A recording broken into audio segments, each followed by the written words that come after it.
नमस्कार, मी प्रतीक्षा. DNA मराठीमध्ये आपलं स्वागत. परभणी तालुक्यातील मौजे मिरखेल येथील मुख्य रस्त्यापासून शेतीला जाणाऱ्या रस्त्याची अत्यंत दयनीय अवस्था झाली होती. या संदर्भात मिरखले येथील गावकऱ्यांनी लोकप्रतिनिधींशी संपर्क साधून वेळोवेळी रस्ता दुरुस्त करून देण्याची मागणी केली होती. मात्र या मागणीकडे कोणत्याही लोकप्रतिनिधींनी लक्ष दिलं नाही. केवळ आश्वासनच मिळत होतं.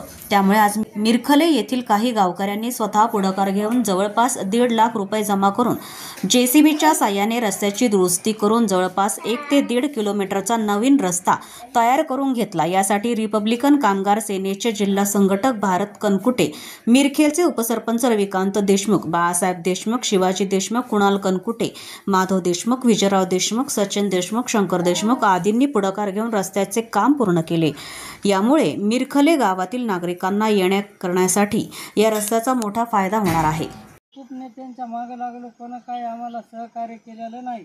आम्ही हे सगळं स्वखर्चातून आमचे बाळासाहेब माणिकराव यांनी पुढाकार घेतला म्हणून आम्ही स्वखर्चातून मोहरी त्यांच्या मागे आज 1 ते 1.25 लाख रुपये आमचा खर्च झाला या रोडवर.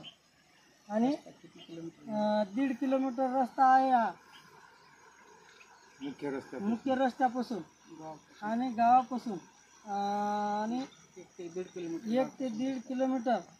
आणि या सगळ्या मंडळींना सहकार्य करू लागलं. भारत कनकुटे, आमचे माधवराव अकुलकर, माधव माणिकराव, इजूभाऊ, सचिन, कुणाल आणि मी उपसरपंच रविकांत नारायणराव देशमुख, असे सगळ्यांना मिळून हे आम्हाला रस्ता आम्ही करून घेतला स्वखर्चातून.